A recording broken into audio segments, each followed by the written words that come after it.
जो तबलीगी जमात का निसाब है फ़ज़ाइल आमाल, उससे मैंने दर्स दिया और ये बात साबित की कि हुजूर अलैहिस्सलाम अपनी कब्र अनवर में जिंदा है।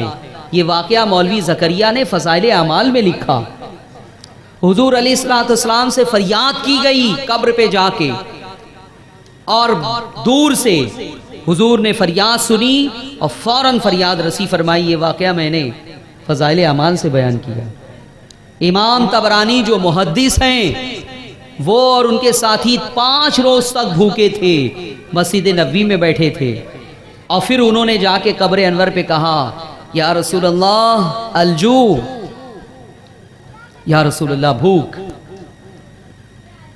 उसके बाद हुजूर अलैहिस्सलाम ने ख्वाब में एक शख्स को, मदीने के थे, वो मदनी थे, अलवी थे, उन्हें हुक्म दिया कि मेरे कुछ मेहमान हैं मस्जिद नबवी में, तुम उनके लिए खाना पहुंचा दो।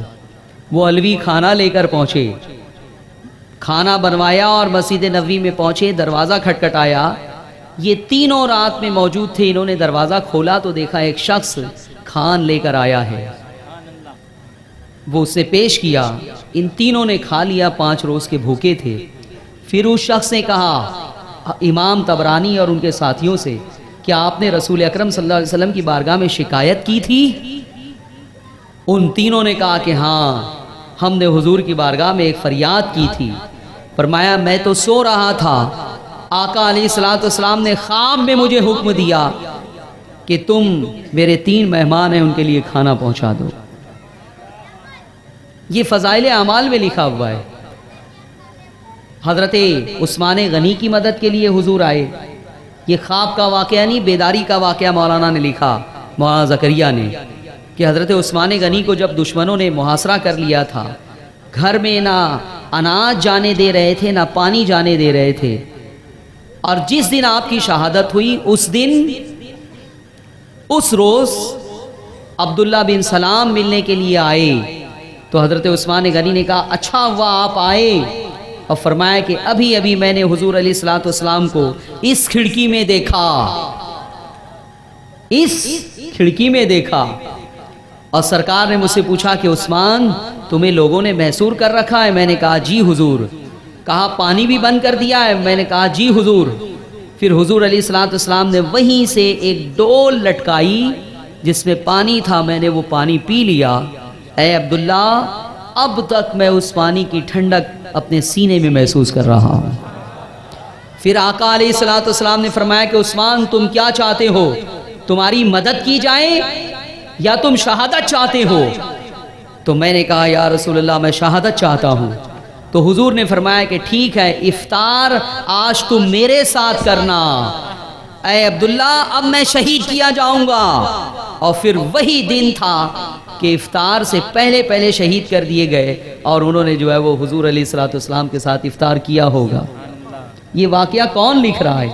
फ़ज़ाइल आमाल का मुसन्निफ मौलाना ज़करिया। तबलीगी जमात में आप जाते हैं, पढ़ते हैं उसे, और आपको पता नहीं कि उसके अंदर ये सारी चीज़ें लिखी हुई है।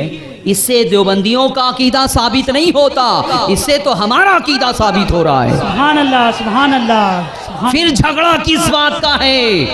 फिर किस बात का झगड़ा है? ये कुछ मौलवी हैं जो तुम्हें लड़ा रहे हैं। भिवंडी वालों और हिंदुस्तान वालों और पूरी दुनिया के मुसलमानों से मैं कहूंगा कि कुछ मौलवी तुम्हें लड़ा रहे हैं। अगर इमाम अहमद रजा लड़ाने वाले होते तो बताओ, जो इमाम अहमद रजा कह रहे हैं वही फ़ज़ाइल आमाल का मुसन्निफ क्यों लिख रहा है? क्यों लिख रहा है? इसलिए देवबंदियों छोड़ो, तौबा करो, सुन्नी बन जाओ। जहां तुम्हारे आबा अजदाद थे वहीं आ जाओ, हमारा तुम्हारा इत्तेहाद हो जाएगा। गैर मुकल्लिदों छोड़ दो, अहले हदीस फिरका बातिल फिरका है, कुल्लुहुम फिन्नार का फिरका है। तौबा कर लो, वापस आ जाओ। जहां तुम्हारे आबा और अजदाद थे, जिस मस्तक पर, जिस मजहब पर, तुम्हारी नजात भी हो जाएगी और उम्मत मुस्लिमा को इस इख्तिलाफ और इंतशार से छुटकारा भी नसीब हो जाएगा। कादियानियों, तुम भी तौबा करो, उस मस्तक पर आ जाओ जहां तुम माजी में थे, जहां तुम्हारे आबा और अजदाद थे। हमारा और तुम्हारा इत्तेहाद हो जाएगा।